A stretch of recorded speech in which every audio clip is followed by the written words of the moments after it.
Hello friends, आप देख रहे हैं आपका चैनल शेयर बाजार विद आयुष। और दोस्तों, बात करेंगे इस वीडियो में सारे आईपीओस, जीएमपी अपडेट्स सबके बारे में।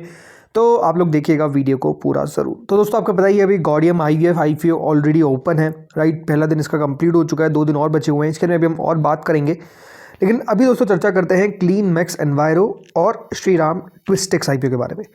ये बात ध्यान रखिएगा दोस्तों, ये 2 नए मेन बोर्ड आईपीओज है जो हमको ओपन होते हुए देखने को मिलेंगे कल से, यानी मंडे से 23 से 25 फेब के बीच में। याद रखिएगा ये आईपीओ ओपन होगा। ₹1 की फेस वैल्यू है, 1053 का प्राइस बैंड है, 14 शेयर्स का लॉट साइज है, फ्रेश प्लस ओएफएस है। दोनों एक्सचेंजेस पे आपको लिस्ट होता हुआ दिखेगा, चाहे बीएसई या फिर एनएसई।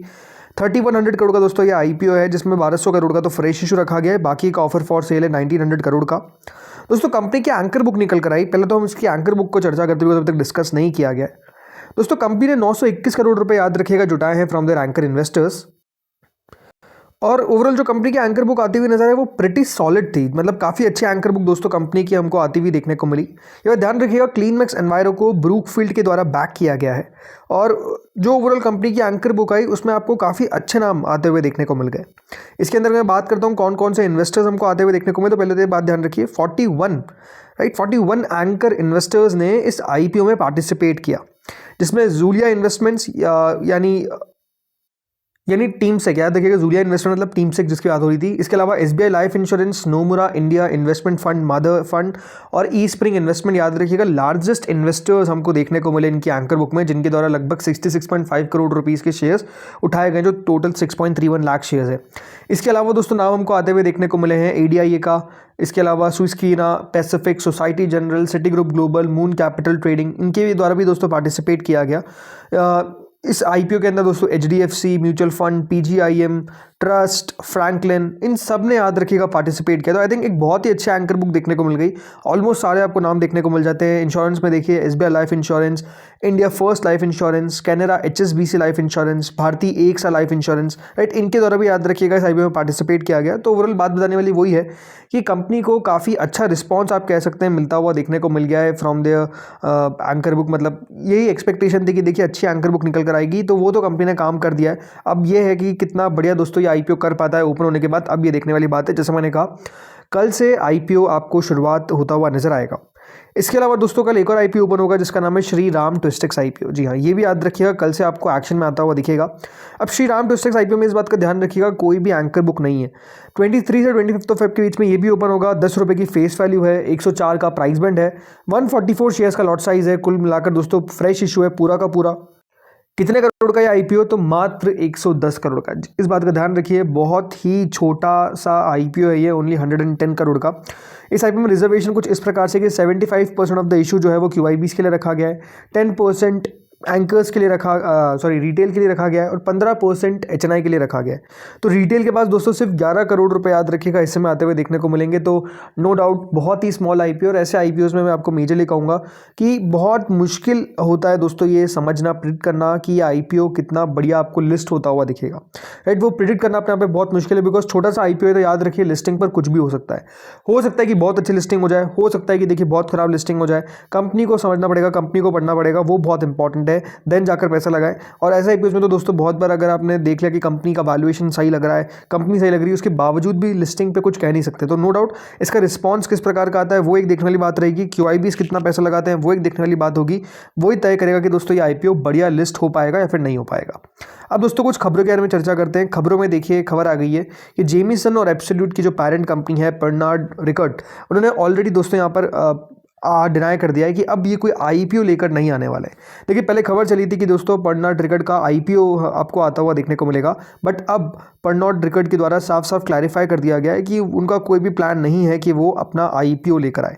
खबर दोस्तों ये आ रही है कि पहले बताया जा रहा था कि इंडिया बिजनेस जो है इनका हो सकता है डीलेवरेजिंग स्ट्रेटेजी के ऊपर कंपनी काम करेगी और आईपीओ लेकर आएगी, लेकिन अब जो फ्रेंच स्पिरिट मीडिया है इनका साफ मानना है कि आईपीओ को लेकर उनका कोई भी अभी प्लान नहीं है।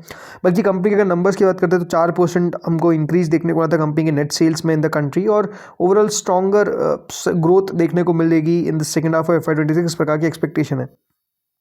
कंपनी ने साफ कर दिया है कि कंपनी अपनी डेट को तो रिड्यूस करेगी, लेकिन इसमें लिस्टिंग नहीं होने वाली है। इट्स लार्जेस्ट, याद रखिएगा, इसमें लिस्टिंग नहीं होगी। Its largest market by volume despite growing investor curiosity around a potential India spin off. तो कोई स्पिन ऑफ जो है वो कंपनी करने नहीं वाली है, ये बात ध्यान रखिएगा, क्लैरिफाई कर दिया गया। ऐसा इसके आईपीओ को लेकर भी खबर चल रही थी।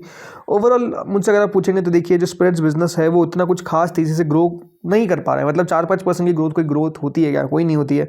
और बाकी भी अगर आप कंपनीज देखेंगे वाली जो लिस्टेड भी है, तो यहाँ पर ऐसा लगता है कि देखिए बिजनेस में इतना कुछ अभी दमखम देखने को नहीं मिल रहा है। जितना तेज़ी से सेल्स होनी चाहिए उतना कोई सेल्स भी नहीं हो रही है।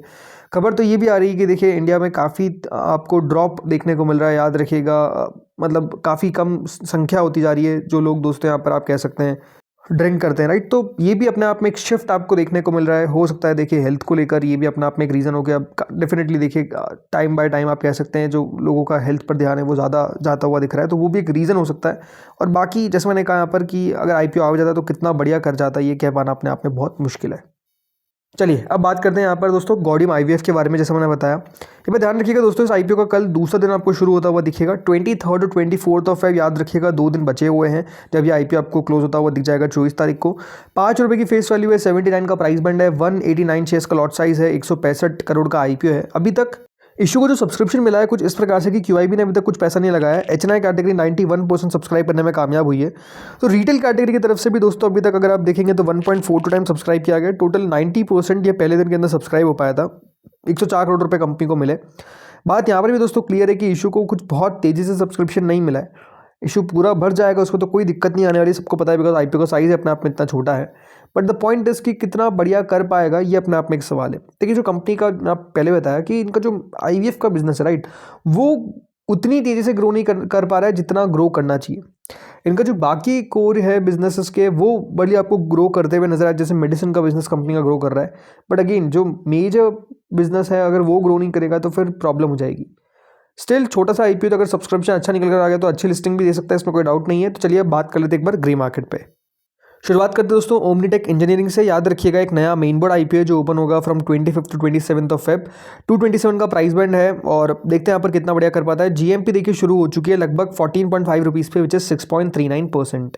Then PNGS Reva diamond jewellery, ये भी याद रखिएगा ओपन होगा 24 तारीख से 26 तारीख के बीच में। 386 का इसका प्राइस बैंड है। 17 रुपये के आसपास का प्रीमियम जो है वो करेंटली चलता हुआ दिख रहा है, जो 4-4.5% है।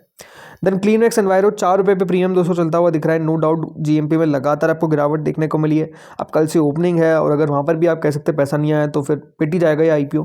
देन श्री राम टूस्टिक्स 5 रुपये पे प्रीमियम जो है वो टिकी हुई है। मतलब वहाँ पर ना कोई उतार चढ़ाव आपको देखने को मिल रहा है, ना कमी है, ना कोई बढ़त है। तो ऐसा जैसा लगता है कि जीएमपी जो है वो थम सी गई है। तो बेटर है कि थोड़ा सा एक बार जीएमपी का अपडेट आने दीजिए, उसके बाद देखेंगे। सब्सक्रिप्शन याद रखिएगा, बहुत ज़्यादा इंपॉर्टेंस रखिएगा इस आईपीओ में।